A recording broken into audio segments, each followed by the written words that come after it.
15세기 초반의 유럽이라고 하면 전장의 연기와 칼의 소리가 떠오르겠죠. 그런데 정말 무서운 건 전쟁이 아니었습니다.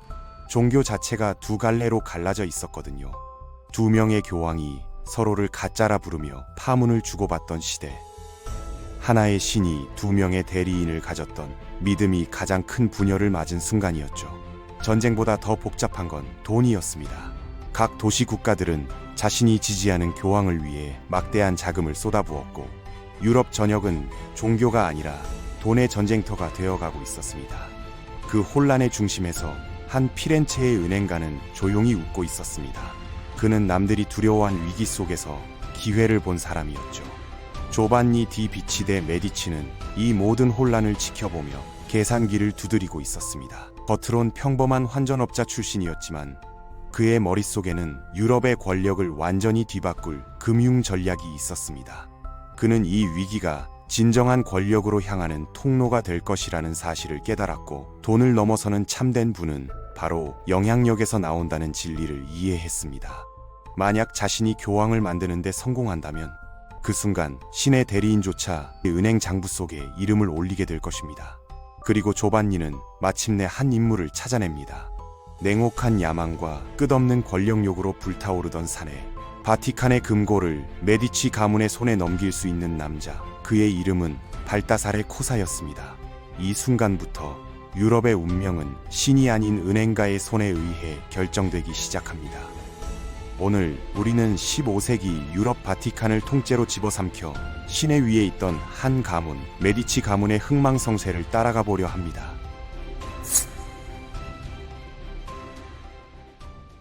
발다사레 코사는 14세기 말 나폴리의 소귀족 가문에서 태어났습니다. 그는 어린 시절을 지중해의 무법천지에서 보냈습니다. 생존을 위해 해적질을 했던 거예요. 위험하고 통제 불가능한 바다에서 선박을 지휘하면서 훗날 그의 성공을 만들어낼 교활함과 대담함을 키웠던 거죠. 그런데 놀랍게도 그는 결국 해적 생활을 정리하고 명문 볼로냐 대학교에서 교회법을 공부했고 1402년에는 추기경 지위까지 올랐죠. 이 시기 기독교 세계는 정말 혼란스러웠습니다. 로마의 그레고리우스 12세와 아비뇽의 베네딕토 13세라는 두 교황이 서로 물러나기를 거부하며 맞서고 있었거든요. 발다사레 코사는 이런 혼돈을 자신만의 기회로 여겼어요. 하지만 야망만으로는 부족했습니다. 자금이 필요했던 것이죠. 그래서 발다사레 코사는 자신만큼이나 높은 포부를 지닌 은행가 조반니 디 비치 데 메디치와 손을 잡게 됩니다. 조반니는 당장의 위험성보다 엄청난 기회를 봤어요. 만약 코사가 교황이 된다면 메디치 은행은 바티칸의 거대한 부에 전례 없는 수준으로 접근할 수 있게 될 테니까요. 메디치 가문의 자금으로 선거운동을 벌인 코사는 영향력 있는 추기경들의 충성을 돈으로 샀고 핵심적인 표를 확보했습니다. 뇌물이 은밀히 오가고 약속들이 어둠 속에서 속삭여지며 교회의 정치적 기계가 변화하기 시작했던 것이죠. 1410년 콘클라베가 소집되었을 때 발다사레 코사가 승리하여 교황 요한 23세로 즉위했습니다. 그는 이미 분열된 기독교계에서 세 번째 교황이 된 것입니다. 그의 당선은 교회 통합은커녕 분열을 더욱 심화시켜 전례 없는 위기를 고착화시켰습니다. 하지만 메디치 가문에게는 완전한 승리였죠. 조반니 디 비치 데 메디치가 바티칸 재정의 통제권을 장악하면서 메디치라는 이름이 기독교계의 중심부와 연결되게 되었습니다. 결국 새 교황의 위기는 해결되겠지만 바티칸에서 메디치 가문의 지위는 그대로 남아있게 될 것이었습니다.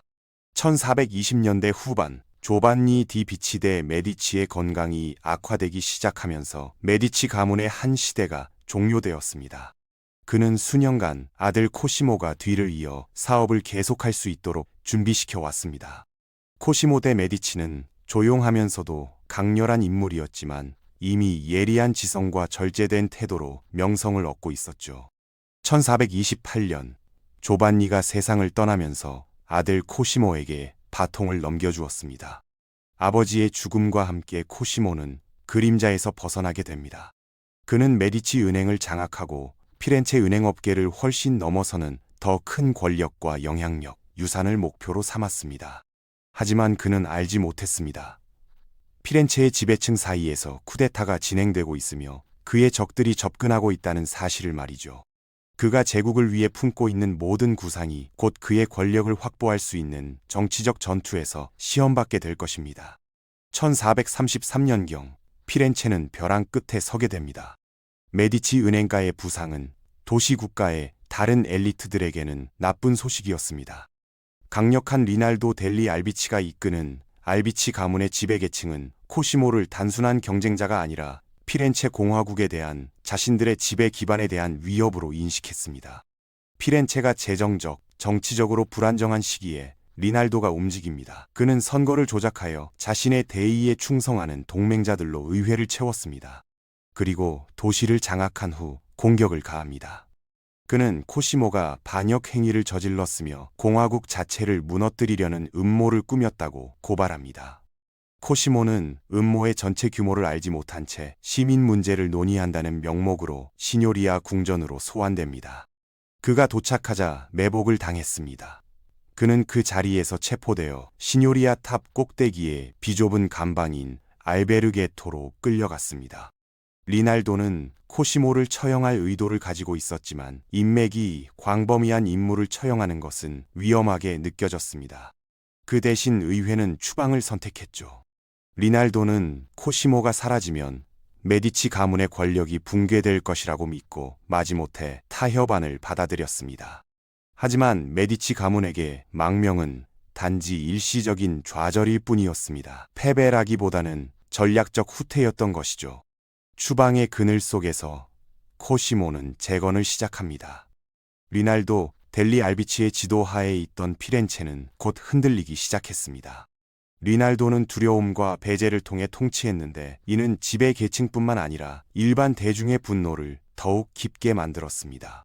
리날도의 첫 번째 실수는 도시를 약화시키는 비용이 많이 드는 전쟁에 참여하여 피렌체의 재정을 고갈시킨 것이었습니다. 상인 계층은 피렌체 경제를 제대로 관리하지 못하는 리날도에게 좌절감을 느꼈죠. 1434년에 메디치 가문은 다시 세력을 회복했습니다. 리날도의 필사적인 쿠데타가 실패로 돌아가자 피렌체의 지도부는 코시모를 다시 초대했습니다. 그는 환호하는 군중의 환영을 받으며 승리의 기쁨으로 돌아왔죠. 코시모는 귀국 후 권력을 공고히 하는 데 시간을 낭비하지 않았고 공화국의 외관을 유지하면서 피렌체의 통치 방식을 재편했습니다. 1434년에 돌아온 그는 공식적인 직함을 맡지는 않았지만 그 배후에서는 모든 것을 지휘했습니다. 코시모 대 메디치는 권력을 확보한 후 피렌체를 자신의 예술, 지성, 시민적 자부심에 대한 비전을 구현하는 도시로 변모시키기 시작했습니다. 그는 시대를 관통하여 울려 퍼지는 유산을 남기고 싶어 했죠. 그는 도나텔로, 프라 안젤리코, 미켈로초와 같은 예술가들에게 작품을 의뢰하기 시작했는데 이들은 피렌체를 르네상스의 요람으로 만드는 데 도움을 주었습니다. 1440년대에 코시모는 르네상스 혁신의 가장 상징적인 작품 중 하나인 도나텔로의 청동 조각상 다비드의 자금을 지원했습니다. 코시모는 거기서 멈추지 않았습니다. 그는 건축가 미켈로초에게 웅장하면서도 절제된 궁전인 메디치 궁전을 설계하도록 의뢰했죠. 코시모의 피렌체는 예술, 건축, 학문에 대한 후원을 통해 문화의 중심지로 발전했습니다. 그가 1464년에 세상을 떠날 당시 피렌체는 단순한 상업도시가 아니라 유럽의 문화적, 지적 중심지가 되어 있었고 르네상스의 아버지로서 코시모의 유산이 확립되었습니다. 1464년 코시모 대 메디치가 사망하자 지도권은 그의 아들 피에로 대 메디치에게 넘어갔습니다. 피에로는 아버지와는 달리 만성질환을 앓고 있어서 피에로 가우디라는 불명예스러운 별명을 얻었죠. 1469년 불과 53세의 피에로 대 메디치가 만성질환으로 사망하면서 메디치 왕조는 갈림길에 서게 됩니다. 피에로의 아들들인 로렌초와 줄리아노는 아직 어렸고 장남인 로렌초는 겨우 20살이었습니다. 가족들이 피에로의 장례식을 위해 산 로렌초에 모이자 왕위 계승의 무게가 로렌초의 어깨에 완전히 실렸습니다. 하지만 로렌초는 메디치 가문의 유산이 그의 통치 하에서 흔들리지 않도록 결심했습니다. 그는 피렌체의 사실상의 지도자 역할을 맡으면서 아버지가 겪어보지 못한 규모의 위기에 직면하게 됩니다. 이는 그의 가족의 권력뿐만 아니라 그들의 생명까지도 위협하는 음모였죠. 로렌초의 젊음과 경험 부족은 그의 적들이 악용하려는 약점이 되었습니다. 공모자 중 주요 인물은 메디치 가문의 영향력을 오랫동안 질투했던 강력한 은행 왕조인 파치 가문과 피사 대주교인 프란체스코 살비아티였습니다. 이들의 음모를 뒷받침하는 인물은 다름 아닌 교황 식스투스 4세였는데 그는 로렌초가 교황청의 영토적 야망에 대한 자금 지원을 거부한 이후 그에게 깊은 원한을 품고 있었거든요. 1478년 4월 26일 산타 마리아 델 피오레 대성당에서 대미사가 거행되던 중 공모자들이 움직입니다. 두 명의 공격자가 로렌초의 동생인 줄리아노 데 메디치에게 달려들어 그를 여러 번 찔렀습니다. 줄리아노는 대리석 바닥에 쓰러져 거의 즉사했죠. 그 사이 로렌초는 자신을 공격하는 자들과 마주하게 됩니다. 두 남자가 칼을 들고 그에게 달려들었지만 로렌초의 빠른 반사신경과 충성스러운 지지자들의 개입으로 그는 사소한 상처만 입고 탈출할 수 있었습니다. 공격 소식이 퍼지면서 피렌체에서는 혼란이 일어났죠. 공모자들은 정부를 장악하기를 바랐지만 로렌초의 동맹이 도시를 규합하면서 그들의 계획은 무너졌습니다. 살비아티 대주교와 프란체스코 데 파치는 시뇨리아 궁전을 습격하려 했지만 붙잡혀 재빨리 처형당했고 궁전 창문에 교수형을 당해 공개적으로 끔찍한 모습을 드러냈습니다. 로렌초는 위기에서 약해진 통치자로서가 아니라 피렌체의 회복력을 상징하는 인물로 등장했습니다. 사람들은 공화국의 구세주로서 그를 지지했고 로렌초는 피렌체의 소중한 공화국 전통이라는 환상을 유지하면서 자신의 통제력을 강화하기 위해 신속하게 움직였습니다. 로렌초는 70명의 충성파로 구성된 의회를 설립하여 전통적인 통치 기구를 효과적으로 제쳐두고 메디치가 모든 주요 결정에 영향력을 행사하도록 했습니다. 피렌체는 이제 소수의 정치가들에 의해 운영되고 있었죠.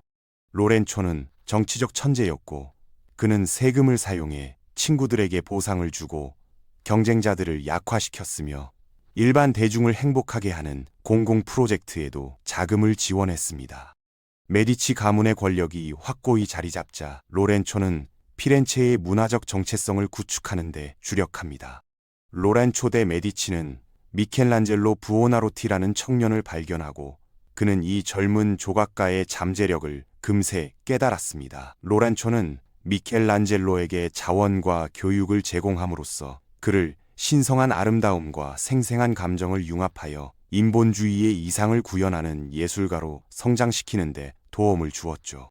로렌초의 후원을 받은 또 다른 천재는 레오나르도 다빈치였습니다. 로렌초 데 메디치의 업적은 그야말로 기념비적이었습니다. 그는 메디치 가문의 권력을 공고히 했을 뿐만 아니라 피렌체를 르네상스의 중심지로 변모시켰고 그의 후원으로 피렌체는 예술, 문화, 지적 교류의 중심지가 되었으며 미켈란젤로와 레오나르도 다빈치와 같은 전설적인 인물을 배출했습니다. 하지만 피렌체는 위기에 처한 도시였고 위기가 곧 닥칠 것이었죠. 1492년 로렌초 데 메디치가 죽자 피렌체는 불안정한 상태에 빠졌습니다. 그의 아들 피에로 데 메디치가 지도자의 자리를 물려받았지만 로렌초는 외교의 달인이었던 반면에 피에로는 전혀 준비가 되어 있지 않았죠. 1494년 9월 프랑스의 샤를 8세 국왕은 첨단 포병과 단련된 용병으로 무장한 강력한 군대를 이끌고 남쪽으로 진군합니다. 피에로의 우유부단함은 재앙을 초래했죠. 샤를이 토스카나를 자유롭게 통과할 수 있는 권한을 요구하자 피에로는 싸움 없이 피사와 다른 주요 영토를 넘기며 항복했습니다. 그의 굴복 소식이 퍼지자 피렌체 시민들은 격노했죠. 피에로는 반란이 일어나기 직전에 도시로 돌아왔고 그의 동맹자들조차 그를 버렸습니다. 하지만 그것만으로는 메디치 가문의 운명이 결정되지는 않았습니다. 인기 있는 설교자가 일어나 메디치 가문의 통치를 무너뜨릴 운동을 촉발하려 하거든요. 그의 이름은 지롤라모 사보나롤라였습니다.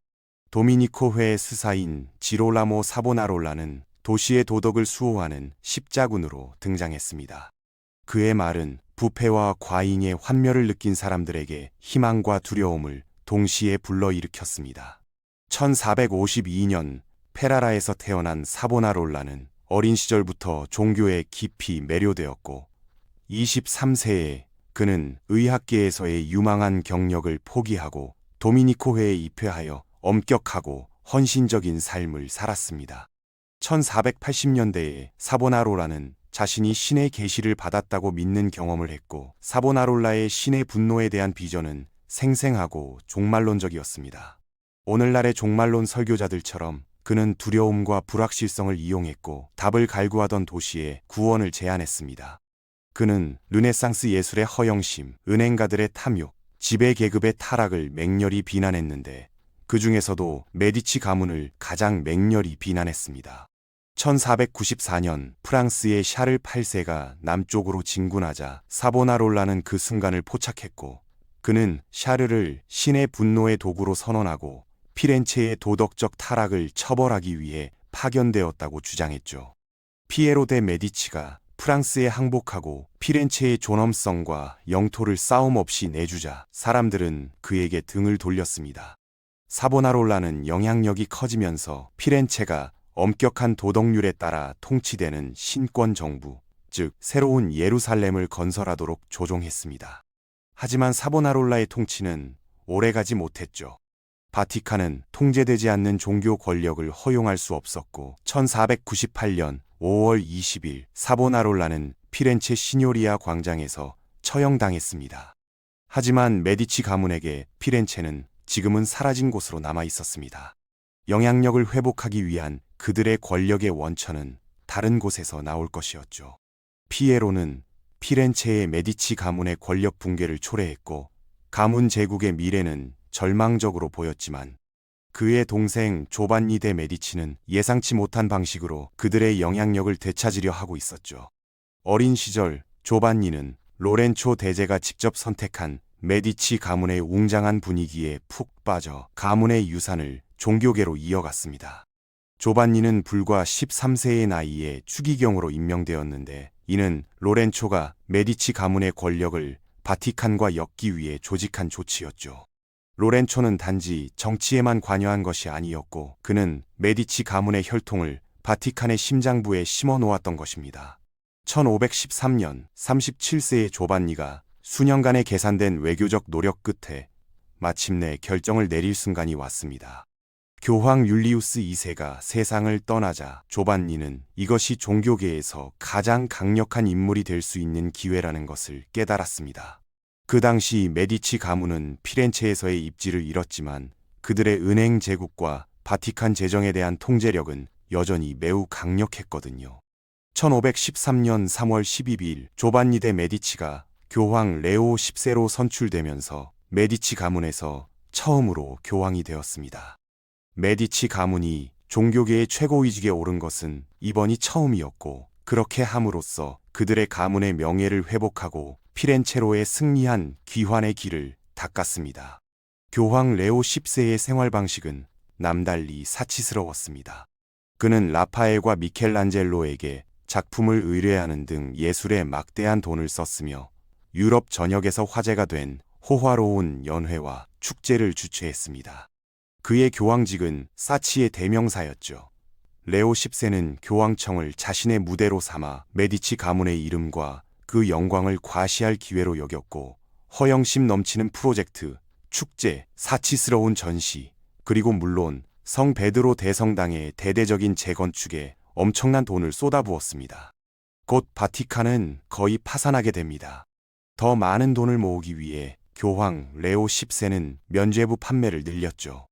독일의 수도사이자 신학자인 마틴 루터는 교회의 부패, 특히 면죄부의 과도한 판매에 분노한 사람 중 한 명이었습니다. 그는 이를 하느님의 은총으로 가는 참된 길인 신앙을 배신하는 행위로 여겼죠. 그래서 그는 면죄부와 교회의 부패를 통렬히 비판하는 95개 논제를 작성하여 비텐베르크 교회 문에 붙였습니다. 마틴 루터의 사상이 유럽 전역에 퍼지자 교황 레오 10세는 그를 사소한 문제 제기자로 치부하고 점점 커지는 위협을 파악하지 못했습니다. 루터를 무시하는 것이 파괴적인 결과를 초래하고 앞으로 수세기 동안 기독교를 재편할 종교적 분열을 촉발할 것이었죠. 1521년 12월 레오는 46세의 나이로 병에 걸려 갑자기 사망했고 바티칸은 재정적으로 혼란에 빠졌습니다. 1521년 교황 레오 10세의 갑작스러운 죽음은 한 시대의 종말을 알렸습니다.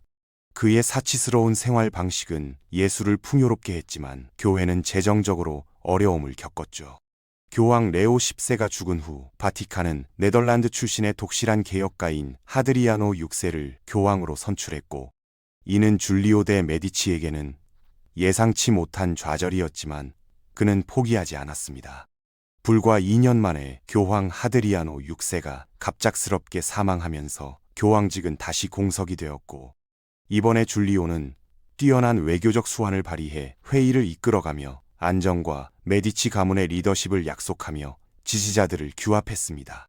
새로운 교황이 된 그는 사생아인 알레산드로 데 메디치를 피렌체의 수장으로 앉혔고, 이로써 메디치 가문이 다시 피렌체라는 위대한 도시를 통치하게 되었습니다. 메디치 가문은 이제 그 어느 때보다 더 강력해졌지만 줄리오가 교황 클레멘스 7세로 선출되면서 바티칸의 어두운 장이 시작되었죠. 1523년 교황 클레멘스 7세가 선출되면서 메디치 가문은 바티칸에서 권력을 회복했지만 그의 통치는 결코 안정적이지 못했습니다. 유럽은 혼란에 빠져 있으며 떠오르는 개신교 개혁파와 전쟁을 벌이는 가톨릭 군주들 사이에서 갈등하고 있었죠.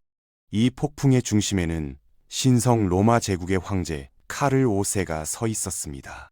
그의 권력이 커지면서 교황청을 포함한 이탈리아 국가들을 지배하려 하고 있었거든요. 교황 클레멘트 7세는 어느 한쪽을 선택하는 것을 두려워했고, 처음에는 샤를 5세와 동맹을 맺었지만 이탈리아에 대한 황제의 지배를 두려워한 그는 갑자기 편을 바꾸어 프랑스와 다른 이탈리아 국가들과 연합하여 코낙 동맹으로 알려지게 됩니다. 클레멘트 7세의 배신에 분노한 카를 5세는 잔혹한 무력으로 보복했습니다. 1527년 5월 6일 굶주림과 종교적 열의에 사로잡힌 제국군이 무시무시한 힘으로 로마를 공격합니다. 방어가 허술한 도시는 거의 즉시 함락되었고 바티칸 역사상 가장 어두운 순간 중 하나가 이어졌습니다. 로마는 수개월 동안 황폐해졌고 교회는 약탈당하고 귀중한 르네상스 유물은 파괴되었으며 수천 명의 시민이 학살당했죠. 이는 바티칸 역사상 가장 어둡고 파괴적인 사건 중 하나인 로마 약탈로 기록될 것입니다.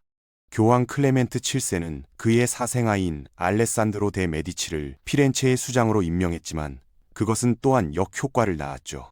잔인하고 편집증적인 그는 처형과 추방으로 왕위 계승을 짓밟고 가장 가까운 동맹에게만 보상을 주는 반면 한때 권력을 쥐고 있던 귀족들에게는 공포를 안겨줬습니다. 그의 적들은 어둠 속에서 자라났고 1537년에 공격이 시작되었습니다. 알레산드로는 사촌인 로렌초 데 메디치에게 배신당했는데 로렌초는 비밀스러운 관계를 맺는다는 명목으로 그를 사적인 회동에 유인해 암살했습니다. 로마가 함락되고 알레산드로가 암살당하자 피렌체는 혼란에 빠졌고 미래는 불확실해졌습니다. 하지만 권력의 공백 속에서 예상치 못한 인물이 등장했는데 그는 질서를 회복할 뿐만 아니라 피렌체를 메디치 가문의 진정한 거점으로 변모시킬 사람이었죠. 그의 이름은 코시모 1세 메디치였습니다. 1519년에 태어난 그는 피렌체의 정치적 혼란에서 멀리 떨어져 시골의 비교적 알려지지 않은 곳에서 자랐고 운명이 그를 시험에 들게 하는 날을 준비했습니다. 그 순간은 1537년 알레산드로 데 메디치가 충격적으로 암살된 후에 찾아왔습니다. 후계자가 확실치 않자 피렌체는 혼란에 빠졌고 지배 엘리트들은 자신들이 통제할 수 있는 인물을 찾았죠. 그들은 경험이 부족하고 조종하기 쉬운 소년이라고 생각했던 17세의 코시모를 선택했습니다. 불과 17세의 나이에 코시모 1세 메디치가 권력을 잡았는데 그가 오래갈 것이라고는 아무도 예상하지 못했지만 그는 권력을 한번 장악하면 절대적인 권위로 확보해야 한다는 것을 알고 있었습니다. 코시모는 빠르게 움직였죠. 그는 그림자 속에 숨어 있는 공화주의 세력을 해체하고 반대 세력이 자리 잡기 전에 근절했습니다. 그는 공모자들을 추방하거나 처형하여 쿠데타 시도를 진압하고 명확한 메시지를 전달했습니다. 그의 통치는 의심받지 않을 것이라고 말이죠.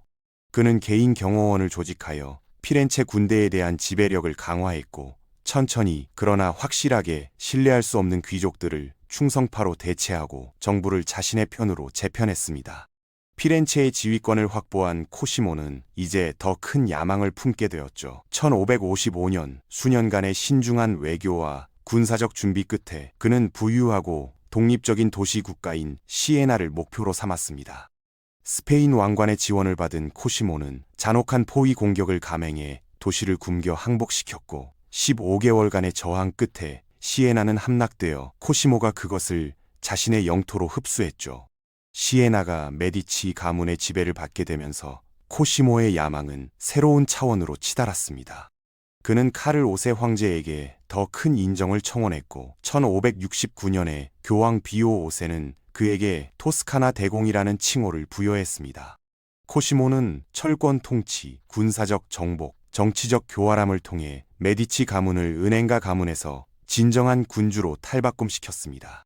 대공은 단순한 통치자가 아니라 군주 수준의 칭호였고 기본적으로 왕보다 한 단계 낮고 일반 공작보다 훨씬 높았죠. 코시모에게 있어서 그 타이틀을 확보한 것은 천재적인 움직임이었고 메디치는 지방 도시의 우두머리에서 왕족으로 거듭났거든요. 세월이 흐르면서 코시모의 건강은 악화되기 시작했고 왕위 계승 문제가 토스카나에 떠올랐습니다. 그의 아들 프란체스코 1세는 아버지의 비전, 규율, 그리고 무엇보다도 힘이 부족했습니다. 부패가 확산되고 무역은 쇠퇴하며 메디치 가문의 영향력은 약해졌죠. 1587년 프란체스코가 갑자기 죽을 무렵 토스카나는 약해졌고 한때 강력했던 메디치 가문도 더 이상 예전만큼 강력하지 않았습니다.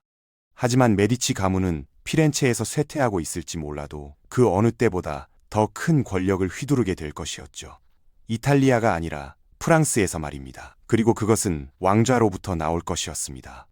메디치 가문의 재기는 남자에 의해 주도되지 않을 것이었고 이번에는 여성이 그 이름을 새로운 차원으로 끌어올릴 것이었죠. 이탈리아 정계의 위험한 세상에서 자란 카트린 드 메디치는 어린 시절을 큰 삼촌인 교황 레오 10세의 보호를 받으며 보냈고 나중에는 교황 클레멘스 7세의 보호를 받았습니다. 1530년대에 교황 클레멘트 7세는 메디치 가문의 영향력을 이탈리아 전역으로 확대하기로 결심하고 역사를 바꿀 결혼을 주선합니다.